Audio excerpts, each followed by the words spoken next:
Então. Tem a parte inicial aí, né? Tem uns 15 segundos de falar. Apareceu. Bom, pessoal, então dando seguimento aí mais um dos seminários de pesquisa da gente. Dessa vez a gente tem a satisfação e a honra de poder contar com o professor Luiz Felipe de Alencastro. É reputadamente um dos maiores historiadores do Brasil. E, para nossa sorte, está vindo aqui para a Fundação Getúlio Vargas. Só que o professor Luiz Felipe ele não é interessado só em história, né? Ele também tem interesse na área de política, a graduação dele é em ciência política.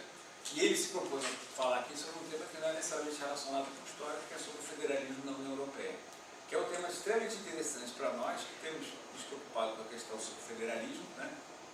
E como o conceito de países que compõem a União Europeia tomam decisões, como eles estão funcionando por isso de organização política.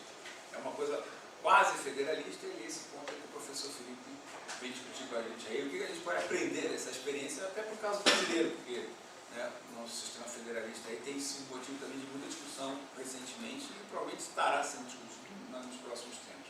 Então, não queria falar muito mais, já gastei uns 15 segundos. Felipe, obrigadão por ter vindo aí.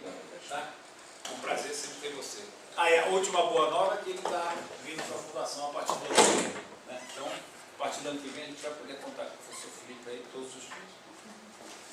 Bom, eu queria agradecer o professor Avelino, que é amigo. Eu já tinha falado aqui a outra vez, o ano passado, sobre o Atlântico Sul, não sei se tem alguém que veio, e como ele disse, eu também fui formado em ciência política e o que esse semestre eu vim para cá e a matéria que eu ia dar, vou contar um pouco porque que eu estou dando uma matéria aqui que se chama a Construção Europeia. Por quê? Porque eu precisava dar uma matéria eletiva, porque a matéria habitual que eu dava, História Geral Econômica, para dar reorganização do PBL, só vai ter no primeiro semestre de 2015. Então, eu dei uma matéria de Construção Europeia, que é uma matéria eletiva, quer dizer, opcional, o regime das outras faculdades seguir, aqui da GV, no mês de agosto. Hoje eu dei a última aula, os alunos discutiram os últimos trabalhos. E por que eu quis fazer isso? Porque a minha percepção é que eu cheguei na França em 66 para fazer graduação de ciência política. Eu tinha 20 anos, quer dizer, a guerra tinha acabado 20 anos antes, era a primeira geração que chegava à idade adulta do pós-guerra. E eu fiquei muito marcado por essa convivência muito próxima entre os alemães e os franceses nessa ideia de Europa, que é uma ideia, então, de 3 gerações já agora, da geração do pós-guerra, porque as 3 gerações anteriores tinham se estrangulado de franceses e alemães, se massacrado uns aos outros. A geração que criou a União Europeia é uma geração que tinha encarado 2 guerras mundiais, a geração dos estadistas, o Schuman e o Jean Monnet, era a geração que tinha sido soldado na Primeira Guerra e viu a Segunda Guerra estourar. Tem um ato emblemático do deslanche da União Europeia, é o Tratado Franco-Alemão do Élysée, do Palácio Eliseu, em 63, foi celebrado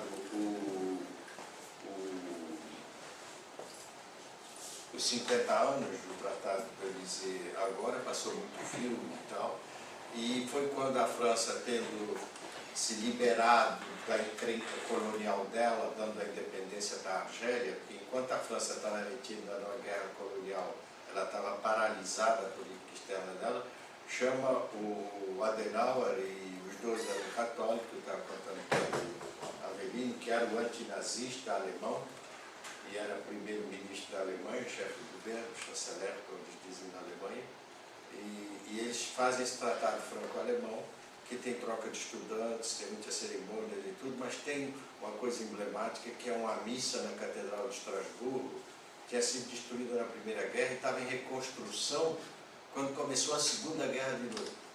Então a Catedral do Starbuck ainda estava meio em ruína, em 63, não estava mais em ruína, mas enfim, tinha acabado de ser refeita, e os dois foram à missa. Só que o Adenauer comungou, o de Gaulle não, porque ele era chefe do Estado laico.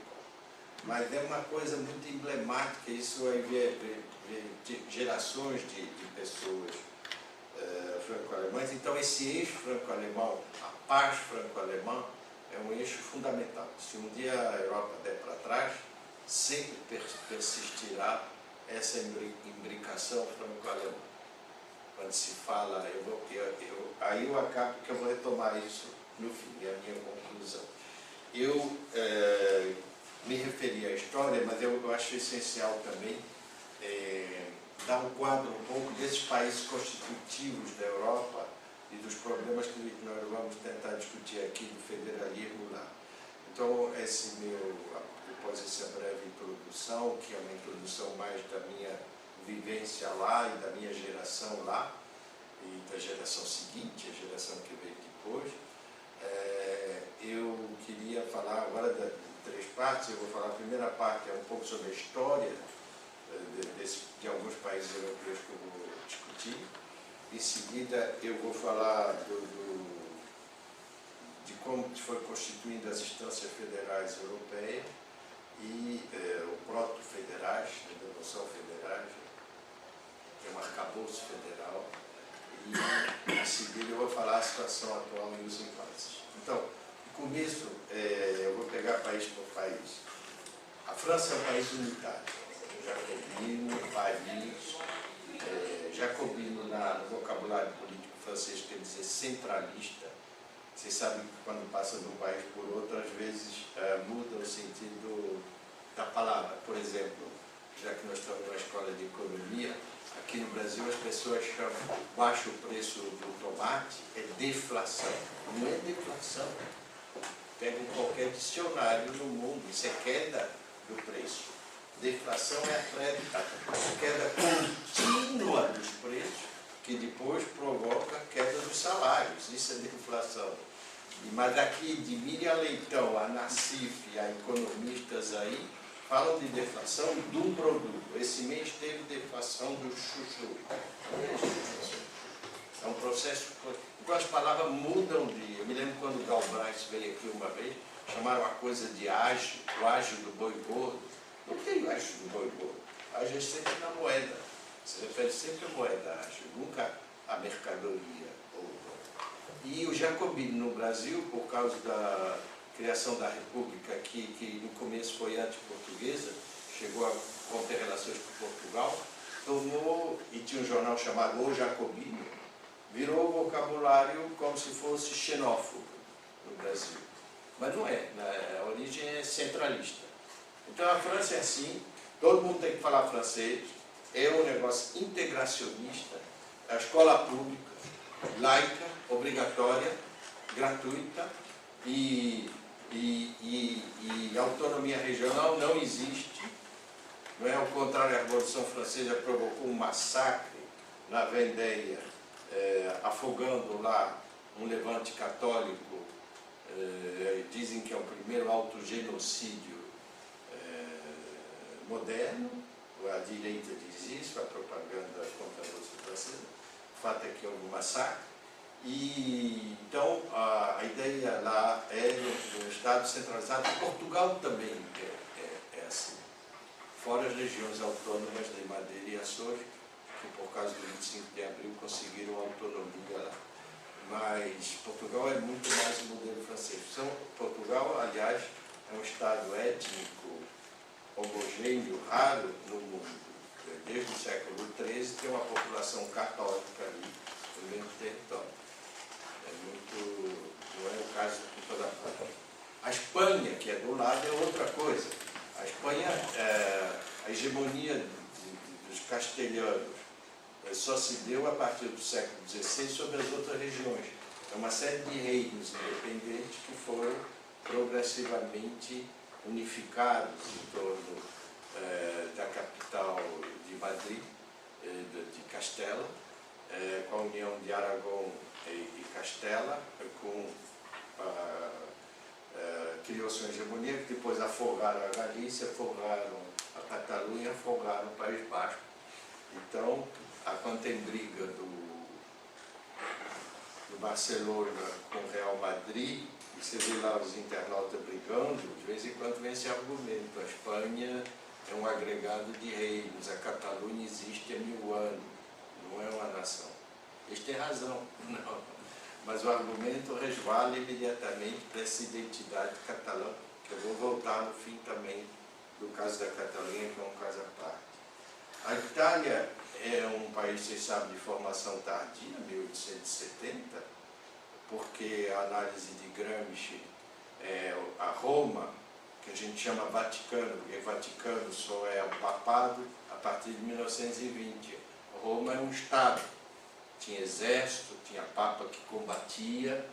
Ainda hoje o Papa é o chefe de Estado, o núncio apostólico é um diplomata, não é? E tem pequenas propriedades. Antes não, o Papa tinha tantas propriedades que ele entravou e paralisou qualquer tentativa de unificação de outro reino, da Lombardia ou do Piemont, que pudesse unificar a Itália. Então a Itália tem uma unificação muito tardia. A Alemanha era um agregado de países, tinha a Prússia, mas agregado de principados independentes, só se unificou em 1871 como Estado Nacional. Então, tanto na Itália quanto na Alemanha, e sobretudo na Alemanha, que é o caso que eu vou fixar, já tem uma tradição que foi facilmente, na Itália não, mas na Alemanha virou federalismo, República Federal Alemã. E na Itália não está dito, mas tem uma descentralização muito maior do que na França. E na Espanha é quase um federalismo, que é o caso que eu vou discutir no fim, de federalismo assimétrico, que eu vou explicar mais tarde. Enfim, tem o Reino Unido. O Reino Unido, aí vocês sabem, é a hegemonia da Inglaterra sobre a Escócia, País de Gales e Irlanda do Norte, não é? Isso foi o Reino Unido, mas há essa mentalidade da Grã-Bretanha, que então fala aí de outros países, do isolamento. E a ideia é que tudo que vem da Europa é ameaça. Eu só cito 2 casos emblemáticos que estão ainda no imaginário europeu e inglês, e que são evocados periodicamente pela imprensa inglesa eurocética. Eurocética é o pessoal que é contra a União Europeia. Daily Mail, tem muitos jornais ingleses contra. É o espectro de Napoleão, que invadiu. A Inglaterra foi salva na Batalha de Trafalgar, em 1805, Nelson destruiu a frota, que vai dar hegemonia, e o outro lado da moeda. A Inglaterra tem a hegemonia marítima, que vai dar ela um império no século XIX. E outra ameaça que está no horizonte é a invasão nazista, que o Hitler também tinha um projeto europeu, que era um projeto tirânico, exterminatório, mas era um projeto europeu. Então, tudo que vem do continente é ameaça para os ingleses, aparece como uma ameaça, e isso vira e mexe, tá, essa coisa do Napoleão, tá, a ideia da Thatcher, por exemplo. Tudo que vem da Europa é uma ameaça, e são esses os quadros nacionais que estão no imaginário desses povos e dessas nações. Agora, aí vem a União Europeia. A União Europeia, o começo, a ideia da União Europeia é a Comunidade Econômica do Carvão do Aço, do pós-guerra, que é feita em 52, e que vai dar a Europeia, que é a Alemanha Ocidental, nessa época, a França, a Itália e eles chamam Benelux, a Bélgica, a Holanda e Luxemburgo. Aí o quadro é o peso pesado aí é a França, porque a Itália tinha uma crise parlamentar crônica que não acabou até hoje, não é? A Alemanha está de rastro e extremamente na defensiva, não pode ter política autônoma, está dividido em dois. Berlim está ocupado pelas 4 potências, a capital é em Bonn, eles não podiam se mexer muito. E Luxemburgo é uma cidade, a Holanda tem 9 ou 7 milhões de habitantes, e a Bélgica também é um país de 5 milhões, dividido também entre 2 comunidades, a gente vai ver um pouco. Então, no período que criou a União Europeia, o Tratado de Roma, de 57 até 73, que é quando entre a Irlanda, o Reino Unido e a Dinamarca, a hegemonia francesa era total.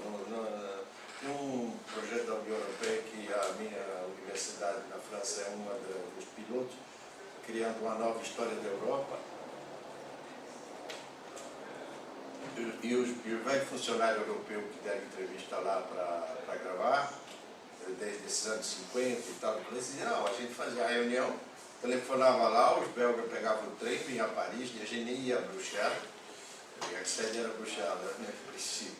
E eles vinham, pegavam um pacote de Gauloise, que é aquele cigarro francês, um maço de Gauloise, fumavam um cigarro ali, e resolvia, e vai todo mundo embora, e todo mundo falava francês, e encerrou o assunto. Não tinha discussão. A França decidia e a Alemanha pagava, quando se tratava da política agrícola comum, e todo mundo voltava para casa. O De Gaulle vetou 3 vezes a entrada do Reino Unido, porque o projeto do Reino Unido ser importante, da Inglaterra, sempre foi de entrar na União Europeia para manter aquele no nível de uma zona de livre comércio. Nunca a Inglaterra quis ir além disso, ela só quer tarifa baixa, ela não quer nada além disso. E tudo que vai além disso eles vão sabotar, e agora estão ameaçando sair. Vai ter um referendo em 2017 para sair. O Cameron prometeu, suspendeu o debate agora, porque ele foi eleito nessa base, tentando garantir que vai haver um referendo para a saída total.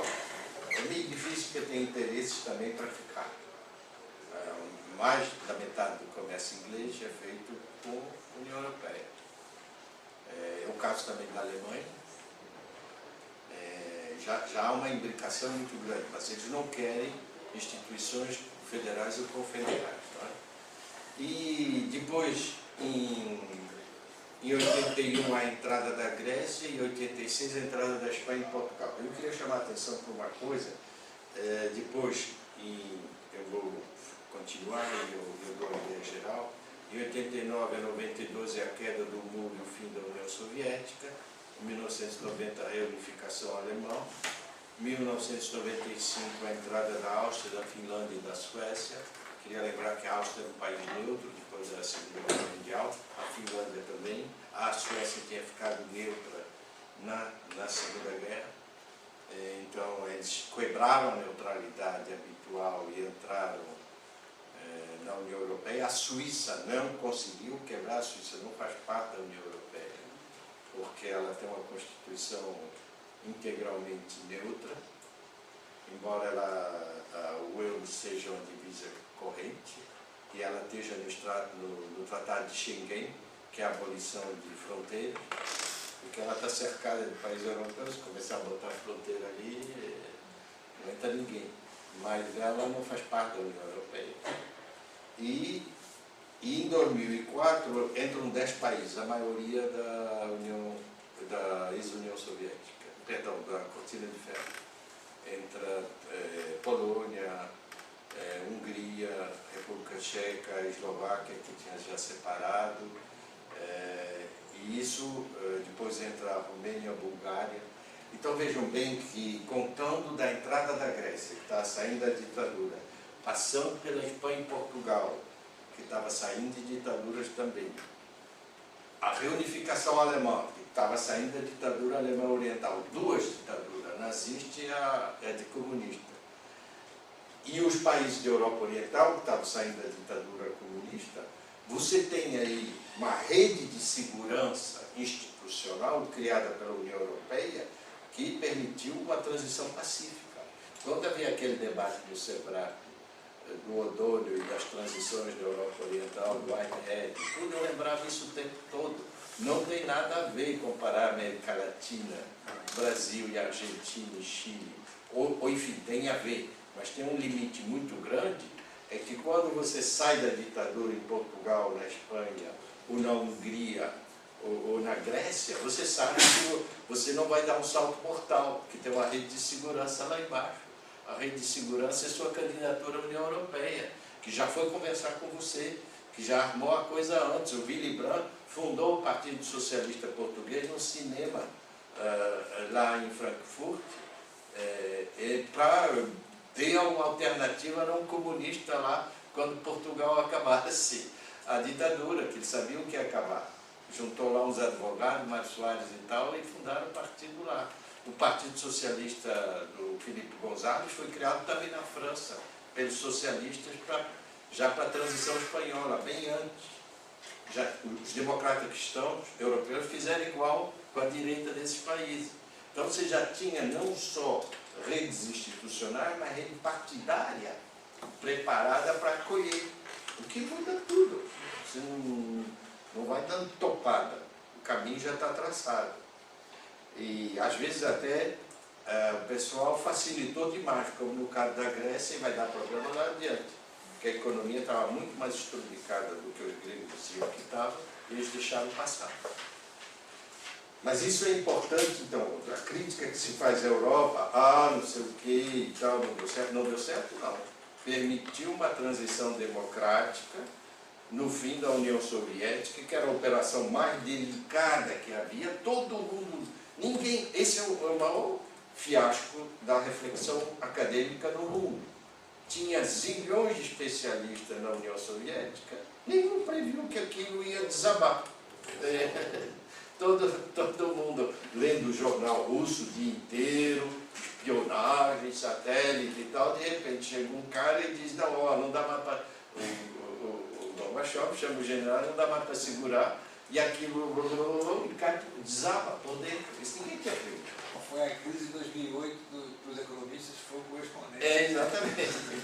Eles previam que ia haver uma maioria islâmica nesses países do Cáucaso, previam que ia ter uma crise de demografia, onde os povos eslavos iam virar minoritários, previam coisas assim a longo prazo, mas desabar em ninguém, não estava no mapa de ninguém. Inclusive, foi uma coisa incrível, eu conheci uma geração inteira de gente que mudou a tese toda, teve que reescrever, porque estava o último capítulo, já estava pronto, prevendo que tal general era mais não sei o quê, e de repente está falando do passado. A partir de um mês, a perspectiva de trabalho de 10 anos mudou toda. Uma das especialistas era a Condoleezza Rice. A Condoleezza Rice. Que virou secretária de Estado. Sabia falar russo, mas a tese dela estava no meio. Ela fez a pirueta, mas os outros, tem gente que mudou de assunto. E sem falar de diagnósticos errados na transição. O Kissinger era secretário de Estado, disse que o Mitterrand mesmo, o Mário Soares ia ser o Kerensky dos comunistas em Portugal. Quer dizer, os comunistas vão engolir você, coisa que ele já tinha dito do Mitterrand, quando o Mitterrand botou os socialistas no poder, os comunistas em 81. Quer dizer, o Kerensky também achava na Rússia que ia dominar os comunistas, acabou sendo engolido por eles.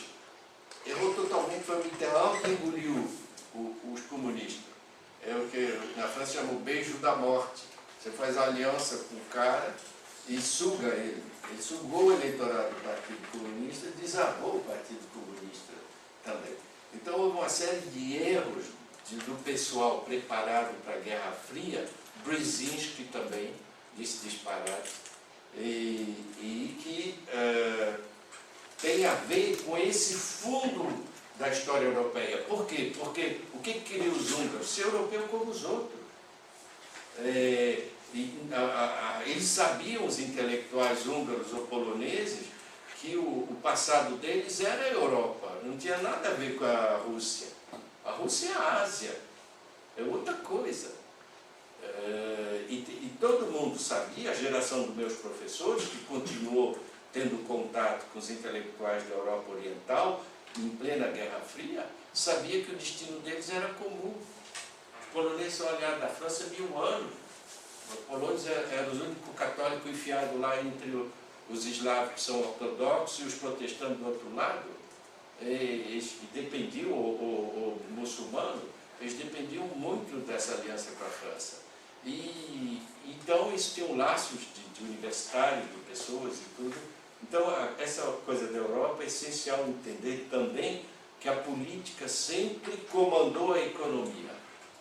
Quando a Europa foi criada, foi para ter um polo que resistisse à pressão não só da União Soviética e da Cortina de Ferro, mas também do Plano Marshall e da OTAN, dos americanos.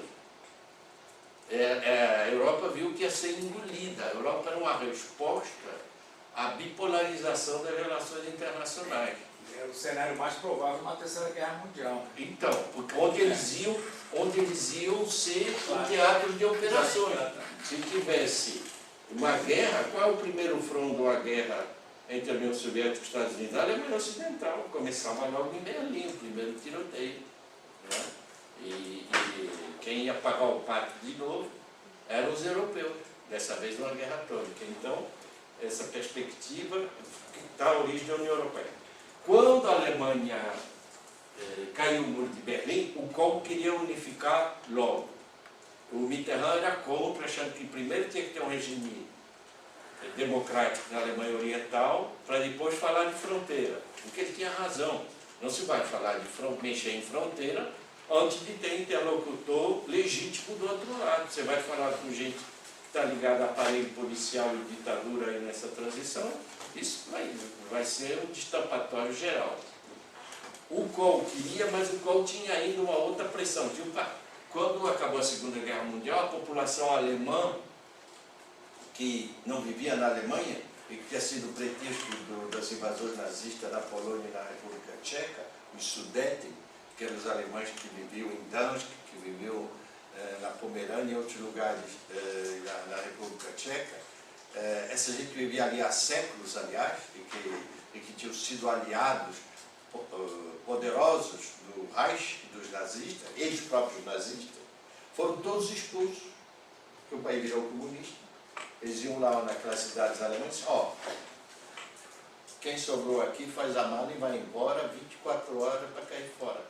Essa gente foi para a Alemanha Ocidental, fundou um partido de direita que apoiava o Kohl no parlamento e dizia, só aceitamos a reunificação se a Polônia mordeu uma parte da Alemanha Oriental, se eles devolverem a terra lá. Depois, quando os outros estavam preparando já a entrada dos países da Europa Oriental, diziam, só se indenizarem a gente pelas terras que a gente tinha lá. Aí o Mitterrand e os franceses, aí não tem indenização. Você vê que na história tem gente que perde mesmo. Né? Não tem, As pessoas que ficam falando de história dos vencidos, tem gente que é vencido e não tem retorno. Esses alemães aí perderam. Os caras falaram, não tem indenização. Quer alguma indenização? Pede para o governo da Alemanha. Mas nós não damos nenhum. A Polônia não dá nenhum, a República Tcheca não dá, e não dá terra nenhuma. Então, o Kohl se convenceu e aí fez a negociação. Mitterrand disse, estou simplificando. Porque tudo isso passam filmes agora, muito interessante a televisão na Europa também, e na França tem um canal que chama Arte, que é um canal franco-alemão, que passa muitos documentos. Houve agora 50 anos, que foi 40 anos da queda do Muro de Berlim, 2010, fim da União Soviética, e as pessoas vêm e falam, que eles estavam lá, os ministros e tudo, e quando começou o pessoal a pular o muro, Gorbachev mandou um recado por um diplomata que era francófono, um diplomata russo, para um auxiliar do Mitterrand, o Attali, e disse, avisa aí o Mitterrand que nós não vamos atirar em quem está pulando o muro. Aí liberou geral, porque se eles atirarem, nós não vamos defender os caras que estão levando chumbo. Também ninguém sabe qual vai ser a reação deles. Quando eles disseram, nós não vamos atirar, e aí o pessoal começou a quebrar mesmo e aí liberou.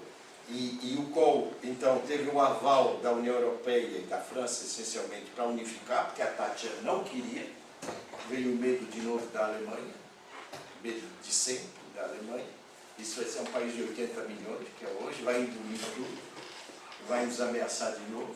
Voltou o fantasma da Segunda Guerra e da Primeira. A Thatcher era menina na Segunda Guerra, né? Viveu sob bombardeio. O Mitterrand também estava inquieto, mas a troca, a moeda de troca, literalmente foi o euro. Dizer aí para a Alemanha, vocês reunificam, mas apoiam o euro. Que é a estratégia da União Europeia. Porque na Primeira Guerra Mundial a estratégia foi isolar a Alemanha. A fatura é essa, vai pagar tudo. E tiraram até, tem fotografia da época, que foram na Alemanha, os franceses, e tiraram gansos das fazendas alemãs para pagar a dívida. Tem um ganso lá atravessando a fronteira.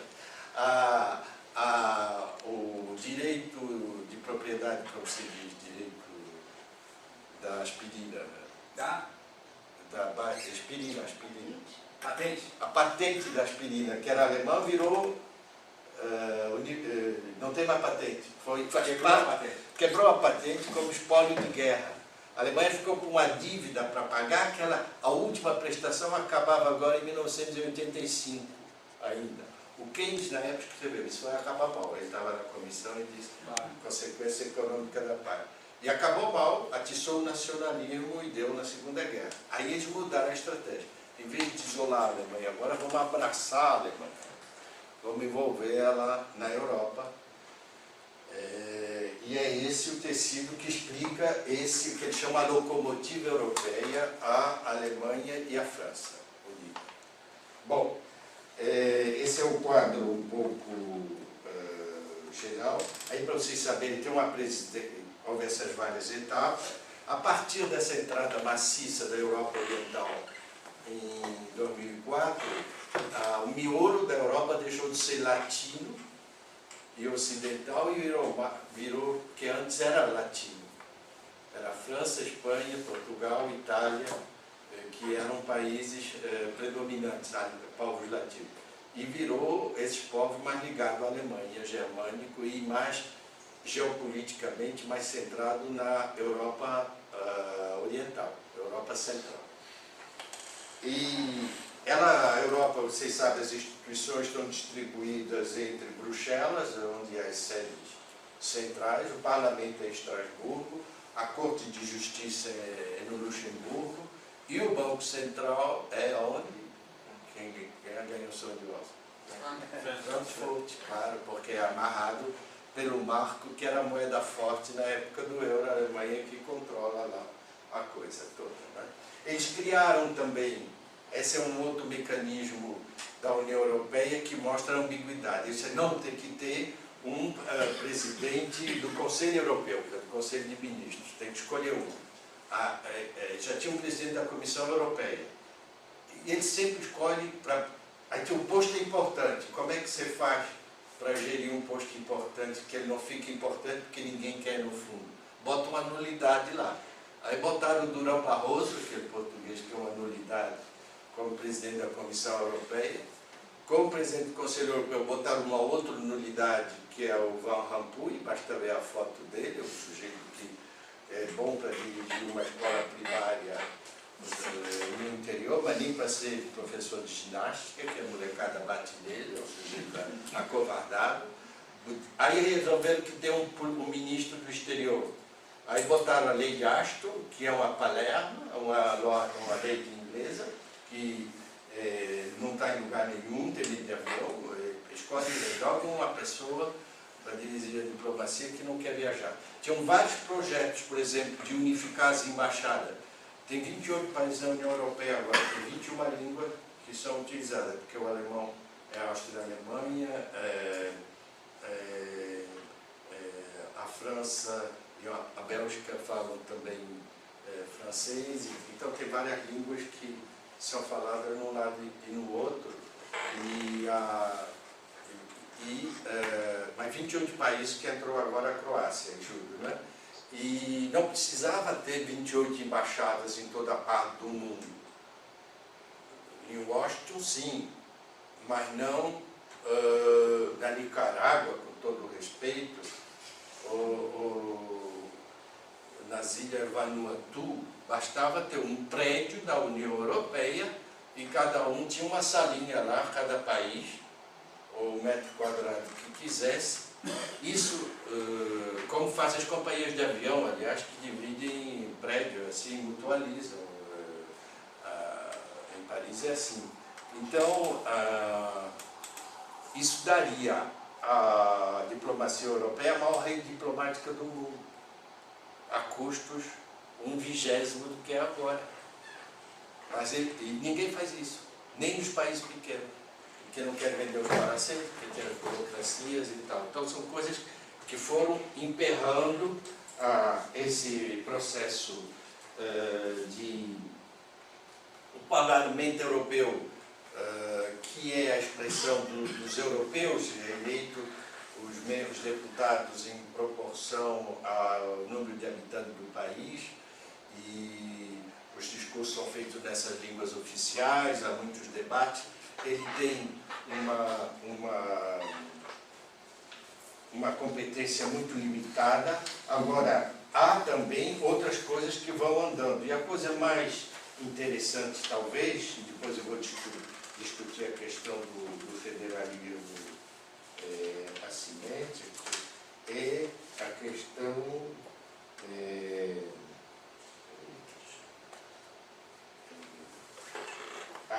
sim, a questão do direito comunitário, porque há uma nacionalidade comunitária depois do Tratado de Maastricht. Vejam bem, vocês aqui, tem gente aí que é italiano, brasileiro, que recebeu aqui em São Paulo pelo português, você é o quê? Sou português brasileiro. Então, você é português, você ganhou a nacionalidade portuguesa porque Sou filho. você é filho. Então, aí, mas você já ganhou aqui? Não, então é diferente. Eu estou falando de quem tinha neto de italiano, aí está cheio aqui em São Paulo, ou neto de português. E aí foi lá no consulado, ou foi lá na região, lá em Portugal e na Itália, pegou o atestado e provou, o consulado aí deu a nacionalidade. Essa pessoa, na realidade, tem 3 nacionalidades agora. Ela é brasileira, ela é italiana ou portuguesa, e ela é europeia. O europeu tem uma identidade comunitária a mais. Essa pessoa, então, digamos que fosse você está morando em Paris e você tem a dupla nacionalidade portuguesa e brasileira, você pode votar nas eleições municipais em Paris. Isso faz pouca diferença nas grandes cidades, mas nas cidades fronteiriças faz uma bruta diferença, porque os aposentados espanhóis vivem todos do lado francês, onde a medicina é melhor. Eu digo os aposentados espanhóis, que nem precisa ter trabalhado na França.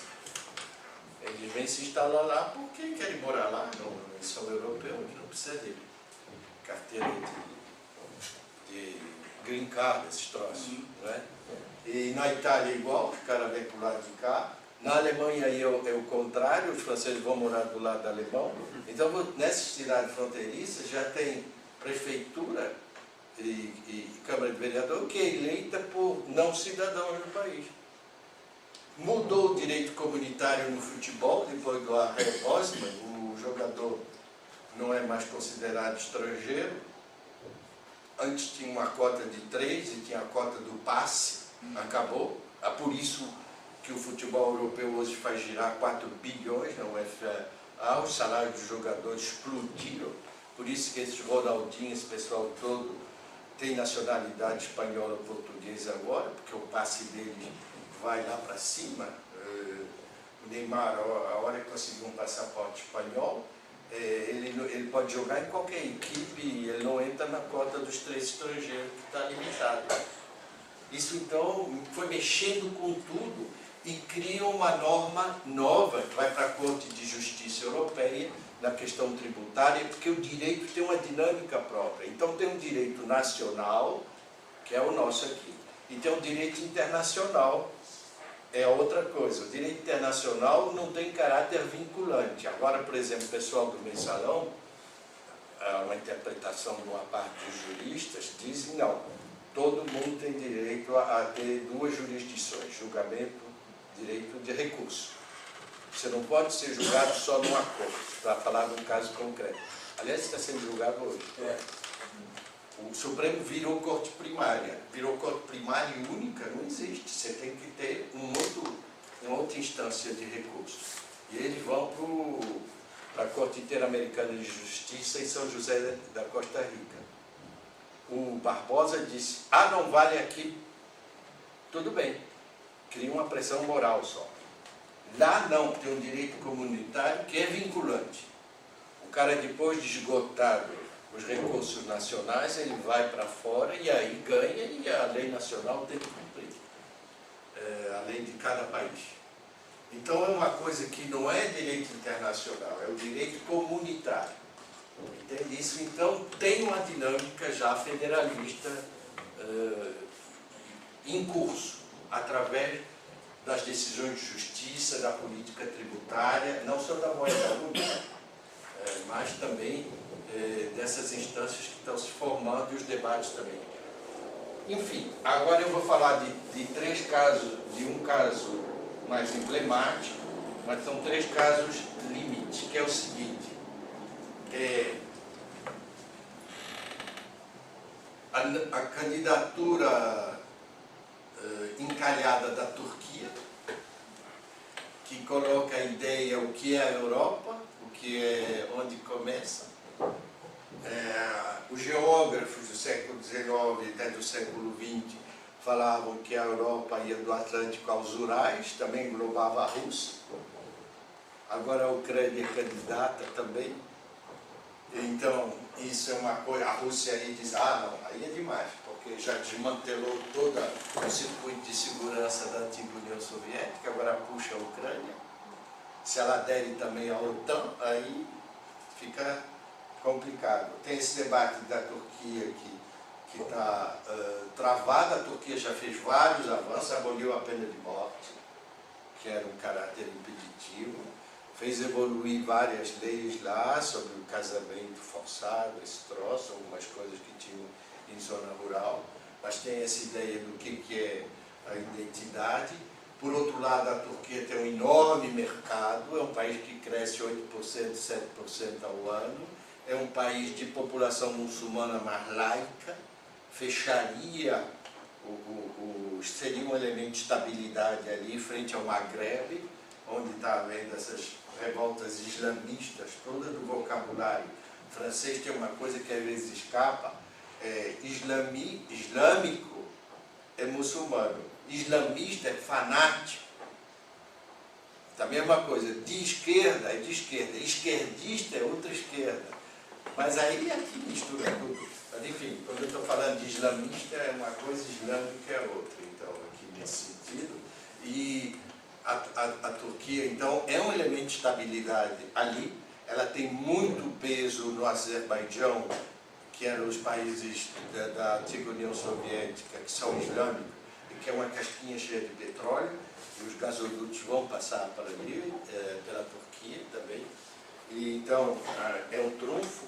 A Inglaterra, o Cameron, como eu disse, diz que está querendo sair, mas também tem o Independent, que é um jornal como Le Monde, jornal de centro-esquerda, é pró-europeu e defende a permanência. Tem gente do Partido Conservador que acha que a Inglaterra só tem a perder, que eles não têm um outro mercado igual, que aí de repente põe tarifa de novo.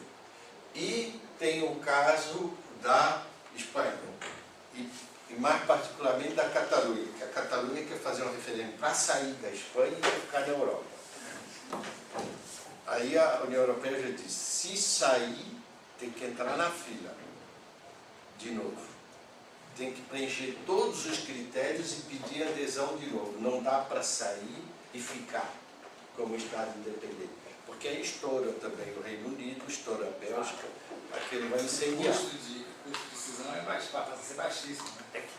Então, eles estão encrencando. Aí vem essa ideia que já tem um pouco na Espanha, em que o Fernando Rezende estava falando, por isso que eu queria falar, que é uma experiência diferente da nossa aqui, e agora eu vou fazer o paralelo.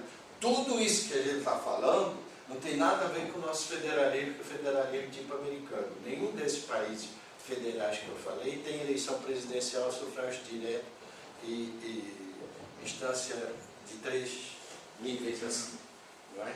Tem um governo parlamentar, a Alemanha, por isso que quando teve o debate de presidencialismo e parlamentarismo, eu e outros, o Lamerino se lembra disso, também muita posição contra o que se queria implantar aqui, porque nunca tinha acontecido na história essa situação.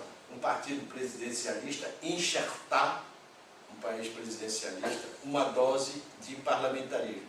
Todos os outros regimes semipresidencialistas, isto é, que tem um parlamento com primeiro-ministro mais um presidente eleito, era um país parlamentarista que instauraram uma eleição presidencial. Portugal, a França, eles tinham um parlamentarismo puro, a máquina já estava lá. Então, na Alemanha, o presidente, ninguém sabe o nome. Enfim, os alemães sabem, mas não tem expressão nacional. Quem conta é o primeiro-ministro, claro. Em Portugal, aliás, o papel do presidente foi mais enfraquecido também. Na França continua forte, quando ele tem maioria no parlamento, claro, quando não tem, ele fica mais encalado. E então nós estamos falando de um federalismo europeu. E tem um exemplo único da Suíça, que é uma confederação, onde o Estado federal é fraco. Não é? Um Estado federal como a Alemanha, onde tem um governo federal que tem muita competência exclusiva. Uma confederação, o governo central tem pouquíssima competência exclusiva. São as entidades confederadas que têm mais peso. O sudeste americano criaram uma confederação, porque era uma união de estados. Não é? E aí há na Espanha e na Bélgica o que se chama federalismo assimétrico. O federalismo simétrico é como no Brasil. Todos os estados têm 3 senadores, o mínimo deputado. O federalismo assimétrico é quando uns têm mais competência que os outros, mais liberdade. O caso espanhol é a Catalunha, País Basco e a Galícia, que tem uma língua própria, oficial, ao lado do castelhano, o espanhol. E chega a tal ponto que o pessoal diz que há discriminação contra os castelhanos nos concursos e nas aulas e tudo. Eu tenho uma ligação com a Universidade de Barcelona, Pompeu Fabra. O cara me convidou para fazer palestra lá. Você fala em inglês ou em catalão? Castelhano não pega bem falar aqui. Portunhol, que a gente fala lá, não funciona. Portugalão, será como é o inglês. Mas eles não gostam que fale espanhol.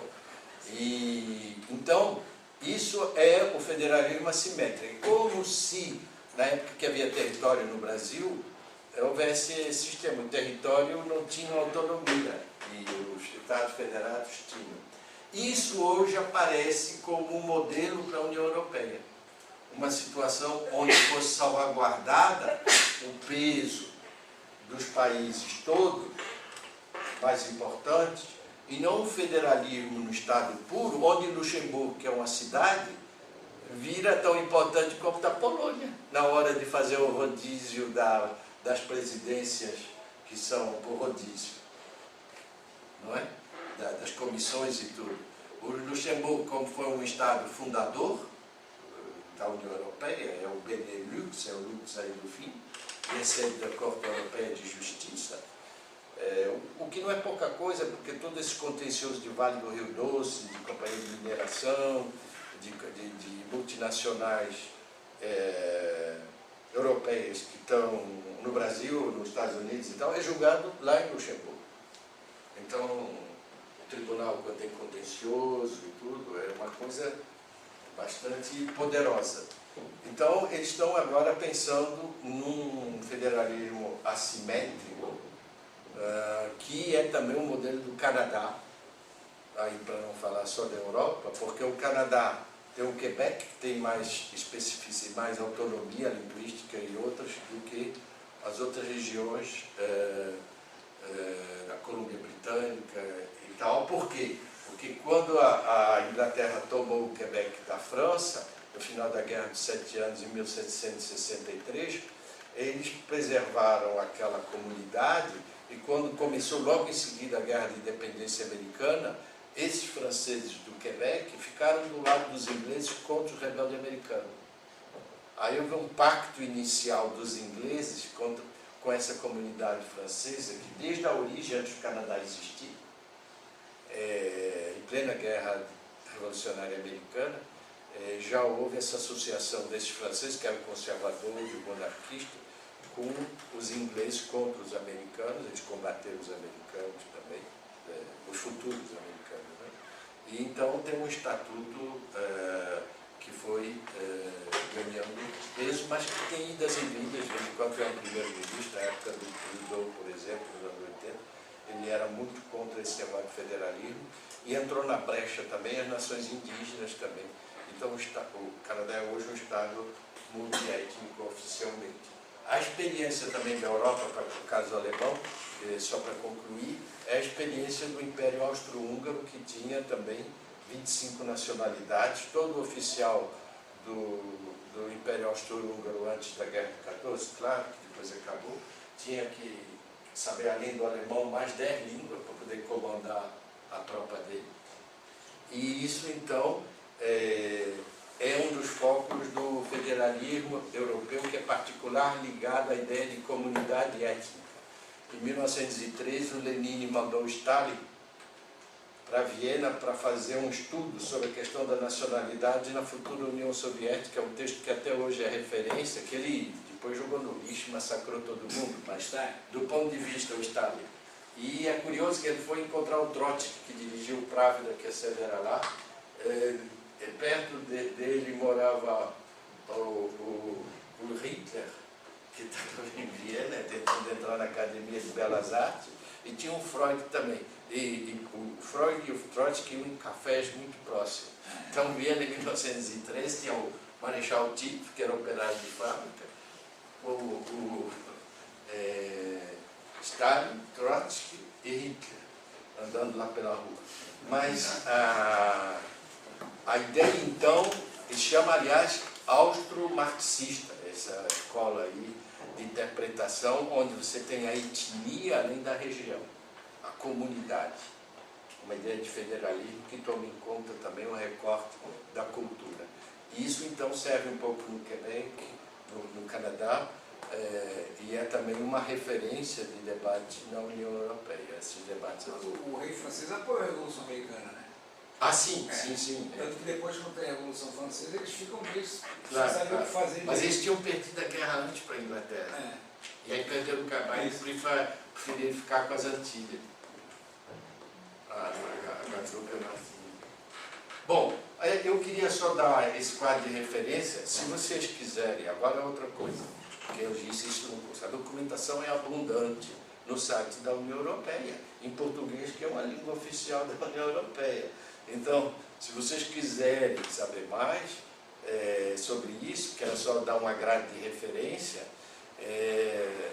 Há um debate longo, então, como eu disse que tem raízes históricas, e que vocês podem encontrar mais documentação, põe União Europeia lá, ou Comissão Europeia também, são as duas, ou Comissão Conselho de Ministros, você tem lá, e vários sites afiliados, e coisa, foi federalismo, tem enormemente documentos, artigos e debates. Então, era só para dar uma grande referência sobre isso, que é uma tradição inteiramente diferente da nossa aqui, com essa ideia de assimetria e a ideia de não ter um Estado federado com um presidente eleito, né, que muda o jogo.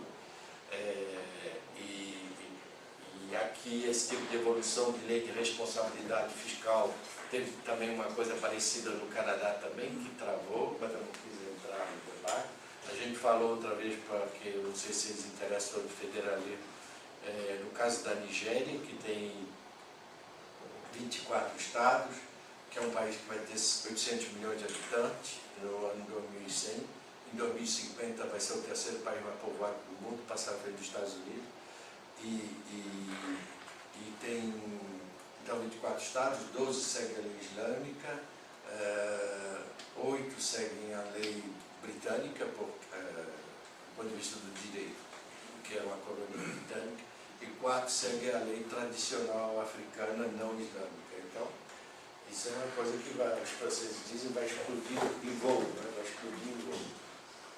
Vai ter, eu estou dizendo que vai 800 milhões, se não explodir, se não se fragmentar no meio. Vamos lá. O outro caso também limite é a Iugoslávia, que era também um retalho, e se mantinha porque os ocidentais não faziam muito pesar a barra, e ela era antissoviética, tudo sendo comunista. E tinha um cara carismático, que aí deu um banho de sangue.